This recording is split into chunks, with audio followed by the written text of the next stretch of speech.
my quilting friends, my name is Leah Day, and in this video I am setting up a Quilter's Evolution Hoop Hybrid Frame. So let's get in the crafty cottage and learn how to put this frame together. So here is our assembly guide, very nice for our Evolution frames. And the very first thing we want to do is actually measure from our elbow to the floor, and that is going to allow us to set the height of our frame to the correct height according to this chart. So I measured, and that measurement for me is 42 inches, which means that I'm going to slot my bolts through hole 3. So I've already unscrewed this. This leg comes assembled and screwed in. And you want to also unscrew or just loosen the little set screw that's here on the side. And so you can pull this out and you can see you could be really, really tall. And that would be a-okay for this frame. But I want to make sure that this hole lines up with this hole. So I'm going to slot this back in, and I found that what I could do is slide it all the way in, and then I could roll it out 1, 2, 3. If you're a little taller, then you could always pull it all the way out and slide it in and count that way. So I'm pretty sure that's correct. Bolt goes back in, washer next, and then a locking nut on the back. There we go. And make sure to also tighten up that little set screw on the side so that way your legs are all locked together and totally stable. And make sure to do this on all of your legs so that your frame is the correct height. Now, something I absolutely love about the new way we're doing our hardware is this bag, and it is actually in order of the bolts that you're going to use, and they are separated by tasks, and this corresponds with the assembly guide. So we're in task 2. I've removed those bolts, and I am setting up my frame on its side. The instructions say to have a helping friend. I don't have a helping friend willing to help me right this second. So the shorter bolts come in from the bottom of the frame up, and I'm just getting these in, and they are literally finger tight. I'm not cranking down on them. The instructions say to leave them loose. Now I'm going to take the longer bolts, send them through the washer, and those come in through the side. And again, we're going to just get it in finger tight. I use the wrench only if there's paint in the threads of the screw and I'm having trouble just getting it started. And that's really the only reason why I would use the wrench. And it's that same chunky wrench that we've been using on all of the legs. And I gotta say, just simple observation on this hoop frame, the Evolution hoop frame, it's just this build quality is absolutely amazing. It's such nice thick steel. The legs are super, super sturdy. I love this solid back table. It is a little bit bigger footprint wise than the Hoop Frame Pro. It is going to take up more space, but the wonderful thing about this frame is that it can grow with you. This can be expanded. It can be transformed and upgraded into an 8-foot, 10-foot, 12-foot Evolution Elite. And I keep referring to this as a hybrid frame because it actually comes with a hand wheel. So we can actually transform it from a hoop frame to a rolling rail frame. I am so excited about trying that, guys. You have no idea. All right, so I have gotten all these bolts in, short bolts coming in the bottom, long bolts coming in the side. All right. And I found that this worked great with the frame to the back, kind of lean to the back. I was able to get all of those bolts in and I didn't need a helper. And now all I need to do is just stand it up. So this is heavy, so lift with your knees. Get it turned around, and there we go. The next step is to attach these corner brackets. You have a total of 4 of them, and I'm going to loosely screw in these 2 side screws. Let me see if I can swing the camera around so you can see around here on the back you've got 2 screws here, and I'm going to loosely screw those in first. And then I'm going to check the alignment of the leg to the front because I think there's a little bit of room here. I'll kind of wiggle it out, in and out. And if you want to grab an actual level, if you have a 2-foot level from the hardware store, that would be great. But I think generally you can just use these corner brackets to help you get this where the legs are nice and straight. So those two screws are nicely inserted. And then now I'm just going to take a look at that bracket, and I've got a straight edge across the top, and I'm just going to wiggle that leg a little bit until that bracket is lining up straight with that top edge of the table. Grab my two other screws. Now, if this is a good theory, if I can't actually screw them in, then obviously something else is off. Or maybe I need to wiggle the leg inward a little bit. There we go. Just bringing it in a little bit, allow that screw to have a little bit more space to get into that slot. So again, we're going to just loosely tighten these screws down. Just get them finger tight. And then the instructions, once you get all of the brackets installed on all of the corners, then we're going to tighten our bolts in a very specific order. So we're looking at the underside of the frame here. These are the long bolts, these are the short bolts, and then this is our corner bracket. And the instructions are very clear to tighten up our two long side bolts first. And the idea is that this is tightening the legs in such a way that they're gonna end up straight and square regardless. Nice tight there. Now tighten the short ones, like so. And then now tighten all of the bolts on our corner bracket. So these ones to the front and the two on the sides. With the sides attached securely, the next step is to work on our rail attachment. I'm going to take the right hand take-up rail holder and slot that in. It's a nice square shape. And then you know this is the right side because you've got your ratchet. This is your lock for your rails. That's going to go there. And you're going to grab some bolts and attach here and here. We're going to do the exact same thing here on this left-hand side. Going to attach a wing nut back here. Just loosely screw that in and use these bolts in order to attach this to the frame securely. So now it's time to place our right side rail onto the right side of the frame, and we know that this is the correct one because again it has the locking mechanism. I'm going to place this right like this and use 4 more of these big bolts. These are the M8 by 16 millimeter bolts, and go on ahead and secure these down and tighten them up. We're going to do the same thing again, left side. This is the side that does not have a ratchet lock, and we're going to place this just on the frame. Place 4 bolts, tighten them up. Now here on the sides of the frames, on both sides, you're going to have these 2 big holes, and this is for attaching your little logo plate. It says Quilter's Evolution Hoop Frame. And I know this might seem just a little bit silly, but I can't count the number of times that someone has emailed me and said, hey, I don't know what my frame is. I'm wondering if I can upgrade. I'm wondering if I can add more rails. And, you know, sometimes I have to just go off of a photo of the quilter's frame. It's so much easier whenever you have the logo, you know, something printed on the side so you can refer to it. And this frame is compatible with QCT. Whenever you expand it to an Elite, to an 8-foot, 10-foot, or 12-foot size, you can add an idler rail, you can add a batting rail. It is the most compatible and expandable frame we now have.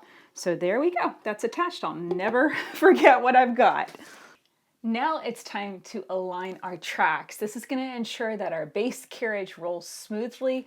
All the wheels are rolling all at the same time. This is my least favorite part of putting together a frame, just because it can be a little tedious. But what we're going to do is just loosen these bolts. There's 5 bolts. You go up underneath. There's like little holes through the metal front of the rail, and you're only going to loosen the front tracks. There's 5 bolts here to the front. I'm going to loosen all of these, and then we're going to take our base carriage. It's all put together, comes in a box, and we're going to roll that back and forth across the frame. So those bolts that I loosened, I did not remove them, are all to the front. And now I'm going to take my Sharpie, and this is my base carriage. I've placed it here, and there are stickers now to the front and back that say front and back, so that way you're sure to put the carriage on right. The front goes to the front part of the frame where the rails go. The back, the rear side of the carriage goes towards the back where you don't really have much of anything back here, right? So I'm going to just do a single line across my wheels. And I'm going to do this for all of the wheels on the carriage. There's a total of 8. 4 to the front, 4 to the back. And what this is going to allow us to see is the carriage rolling smoothly, or is it kind of doing a teeter-totter number, right? And as I roll, I can watch these wheels. That one's not rolling right now. What I'm also doing is it's kind of pushing and adjusting this rail out or in depending on what it needs to. And so a little bit of pressure helps. So I can see this wheel is not turning. Those are turning okay. So it looks like every once in a while I'm getting 1 or 2 wheels to the front and 1 or 2 wheels to the back not turning. So what you can do also, you might need a little adjustment on your carriage itself. These wheels are attached and they may need to shift. Like the carriage might be slightly kind of skewed ever so slightly. And so by pressing firmly and pressing both to the left and to the right, kind of on the diagonal, just like this, I'm able to see I've got all the wheels rolling on that side now. And I've got all the wheels rolling on this side. It really doesn't have to take that much time. It's just a process, right? So I'm going to roll this all the way down and all the way up, making sure, just keeping my eye on those wheels, and I can see that little Sharpie mark spinning around. If I don't have the Sharpie mark, it's hard to see that the wheels are moving because they're silver and they reflect the light, right? So this time I'm going to roll all the way down, keeping my eye on this side. This looks good. So it really isn't that time consuming. You can make a mountain out of a molehill, really, and it's not necessary. This is absolutely good enough. All the wheels are rolling. I'm very, very happy with that. So I'm going to tighten up these bolts that I loosened on the carriage. So now I'm going to go underneath and tighten all of those bolts I loosened there on the track. We're ready to move to the next step. Now it's time to attach our channel lock on our base carriage. This is one of the most confusing things. I get questions about this all the time. So I am standing at the back of the frame. This is the back rear wheel, the back right hand wheel if you are standing at the front of the frame. So I've already loosened this. So you're going to take off that wheel. The screw that attached that wheel we no longer need, but you might need it if ever you were to change something on your frame but want to keep your channel lock. So keep this screw just in case. Maybe put it in a little baggie or something. Grab your longer new screw that is going to attach your channel lock and grab your channel lock. These are the same. You have 2 of them. One that's going to lock your machine or your top plate carriage if you're using a home sewing machine, and one is going to lock your base carriage. But they're the same channel lock, so you won't get confused. It's not hard to attach. It's just one of those things that looks a lot more complicated than it is, actually. Now, a little bit about this. You have this rubber stopper. It unscrews, and then you have these 2 little nuts down on the end. And so you can unscrew that nut and bring it closer to this silver barrel, and that locks the rubber into a position, and that's how we adjust it in order to get the channel lock to work. The rubber presses against our track and stops the carriage from moving side to side. So I'm going to take my screw, slot it into the channel lock, and then I'm going to take my wheel, and for these wheels we have a raised edge. That raised edge goes towards the carriage, so this flat edge goes against the channel lock. So just like that. Now we're going to come down here and reattach it to the carriage. Now don't worry if your carriage, pops off the tracks like that. We're just going to loosely attach this. I'm going to get it finger tight, get the carriage back on the tracks properly, and then tighten it up. But be careful not to, misthread this and then force it.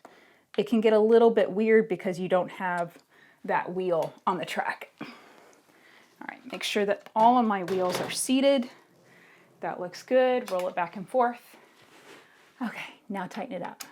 So now let's talk about that adjustment whenever you lock your channel lock down, you want it to lock firmly in place. You see I have that little bit of wiggle room. That's normal, but I don't want to lock it down and then have the carriage still sliding back and forth. So this is actually looking pretty good. You can see I have a little bit of space between that silver barrel and those two nuts. I'm going to just take my finger and roll that top nut up against that silver barrel. This is now locked in place. It's good to go. I'm happy with that. But if you ever attach a channel lock and it's not locking, you put the red part down and you're continuing to be able to move your carriage or move your machine, just understand you need to do that little bit of adjustment. Now at this stage, it's a little bit of a choose your own adventure kind of thing when it comes to building your frame. If you are using a home sewing machine, you're going to stop and build your top plate carriage. That's what this is. It's a top carriage to hold your home sewing machine. It has handlebars to the back, handlebars to the front, and you can attach that second channel lock here on the side. I like to put mine in the back left corner. So this is what your frame will look like at this stage if you have a home sewing machine and you want to put the machine in place right now. I'm actually going to get prepped up with my Qnique 19X Elite. I'm going to get that on this frame. So I'm going to take a minute to go do that and then we will finish this build. So as you can see, I have actually put two machines on this frame. This is just quilting geekiness. It's really just my own fun tangent, but this is the Qnique 19X Elite. It's a 19-inch long arm, awesome stitch quality, high speed. I cannot wait to play with this machine. And this is my Janome 1600. It's a home sewing machine, and I'm just using the top plate carriage and base carriage that I used on my Q-Zone hoop frame. So it's still compatible and works. And I'm just going to show you guys some comparisons and that kind of thing. This is really just quilting geekiness to have two machines set up on the frame. This is really not what most people would want. If you have a home sewing machine going on your Evolution, this is what it's going to look like. If you have a long arm going on your Evolution, this is what it's going to look like. So these just happen to work together and I think it's going to work great. Now it's time to attach our rails and get started quilting. So the first step is to open this kind of case that goes around our rail that allows us to slot it through. And then we have this little, what is that, handle? We have a handle we can unlatch and that allows us to be able to move this up and down. You want to make sure this wing nut though is also nice and loose. So I'm going to get started and I'm just eyeballing this. You could kind of put your arm through it, you know, something like that to be able to see. There's the top of the machine bed and there's the holder for the rail. And really initially we just simply want to make sure that we're putting this through where it's going to kind of go through the middle of the machine and then we can drop it and get it right in the right position. So I'm going to lock this down. I'm going to leave the wing nut, leave that open. We're going to go do the other side. On this side, I'll just lift this handle up and go on ahead and adjust this part upwards. And I'm looking at the other side and eyeballing it so that way they're even. Lock that back down again. And this side does not open. It doesn't have a latch. It doesn't flip open. We're going to slot the rail through this way. So this is the back rail. It has a plain end on one end, and then it's got this black cap on the other along with your kind of ratchety silver part. And you want to look for the text that is etched into the black cap and it says this side down. So as we slot this through the machines, we want to make sure that that ends up in the ratchet on this right side facing downward. So I'm going to slot this through. So here you can see this is slotting through on the left side. And now here on the right, I see that text is running right through here. So I'm going to rotate that. So this little knobby thing is facing down. Slide it over and have it lock in and then shut that case. So you might be wondering about the rolling rail aspect of this frame. We are setting this up initially as a hoop frame, which means that this rail will not roll at this time. Whenever we open it, it also won't roll. There's going to be a different set of steps in order to turn this into our hybrid rolling rail frame, and that is going to be changing something within this so that this rail will roll. So now it's time to work on the front rail. This is the larger of the two rails, and we have this end cap that we're going to press into this open end. So I'm going to take out two 2.5 millimeter screws. They're real small, and one is right there, and then the other one is back up in here. Now I've double checked, and there doesn't look like there's any instructions here on the end of this rail, so you're just going to slot it through that far end and then place it into this area. And then we're going to reattach this cover with those two screws. So I'm going to place the cover back in place and put in these screws. And in this case, the ratchet is down here. You can see that little lock, and I can actually pop that forward. And as you can see, if I try and roll the rail this way, it locks up, but I can definitely ratchet it going that way. That's kind of cool. Now the next step of the instructions is to roll your machine forward and see if your machine is going to make contact with that front rail. And as you can see back here, my Qnique 19 is bottoming out against the back rail right here before it is coming near this front rail. So we're hitting the back of the machine here, and that's stopping the machine from hitting that front rail. So I could leave my rails exactly where they are, but I do want to show you how to do this adjustment. So I'm going to roll the machine out of the way, and you want to look for this set screw right here and loosen this with your 4 millimeter Allen wrench. And you have one of these little handlebars too. So you're probably going to have to lift that up and then now be able to lift that side of your frame. And there is a gauge. You have letters. So right now I'm on letter B. And then I'll lock that back down. Do the exact same thing on the other side so that way the rail is nice and straight. To do that back rail adjustment, I'm just going to unlock this lock here. It's a little handle, and I'm going to drop this down, and let me roll my machine over. Maybe with this particular angle you might not be able to see it. I've got my hand underneath the rail, and I'm dropping it down until the rail is squishing my fingers, and I'm finding this is about right on the number 2. And so I'm going to lock that back down, and then I'm going to tighten this wing nut. Do the exact same thing over here. And I found that these two machines were so close in height that I could get away with both having them with the same height of the rail. So I'm just going to drop this one down until I'm nearly on that number 2, same place, and lock down both the little handle and also that wing nut. Now we're going to attach our bungee cords to the sides. I love this new system. So really simply, you just press in the button, slot the bungee cord in, hold the button down to pull it through, and then you can adjust this as needed depending upon where the bungee hits your quilt. And then when you're not using it, just let it hang. Do this with all of the bungee cords. You have 2 per side. Now it's time to attach our clamps. I'm just going to show you how these go on. Obviously, we're going to want some fabric and a quilt here in order to clamp down, but we have these new, really strong front clamps. They go on and just click in place. On the sides, we have these clamps, and they can be locked here. They can be locked further back. It just depends on the size of your quilt and where you need that to go. Now, a big change to this frame is our new back clamping system. So this is a much taller clamp. This part goes onto the rail and this part sits above. And the idea is that you roll your quilt into this and it helps to contain the fabric. You want to make sure that your clamp is curling inward from front to back.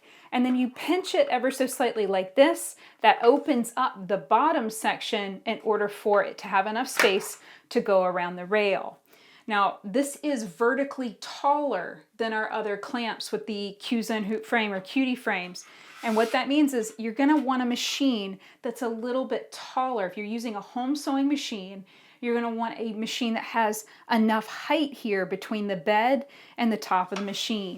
So here you can see, I just open that up and clamp it in place, and I do have enough space there. But not all home sewing machines have that amount of vertical space. You want to make sure you have at least 5.5 inches from the machine bed to the top here, and that way you know that you're going to have enough space for that clamp to fit. As you can see, totally doesn't matter on a long arm. You always end up with lots of space here in the arm of the machine. So never worry about with any of the Qnique long arms. They're definitely going to fit.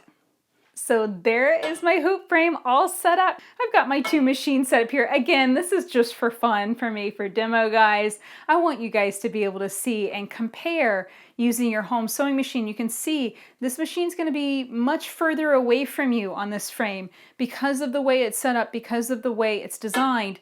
It's going to be much further back, but it is designed to hold bigger long arms. We can put the 19, we can put the 21 on this Evolution hoop frame. So definitely keep that in mind. The advertisement actually says that it can fit long arms up to 24 inches long, which we don't even have one of those yet, but that might be something coming out in the future. So that is it for setting up our Evolution hoop hybrid frame. I have focused on setting this up just as a hoop frame. It is ready to attach a quilt hoop style and clamp it in place. I will be doing more videos on how to transform this into a rolling rail frame. We can use this just like the Continuum 2, the Q-Zone Queen frame where both rails roll and you can base the quilt directly on the frame. And there's upsides and downsides of all these different frame styles. And I can't wait to show you how to quilt with it on 2 types of machines. This is so exciting, guys. I hope that you have enjoyed it as much as I have. If you'd like to learn more and maybe pick up an Evolution hoop frame for yourself, come and check it out at leahday.com/evolve. Until next time, let's go quilt.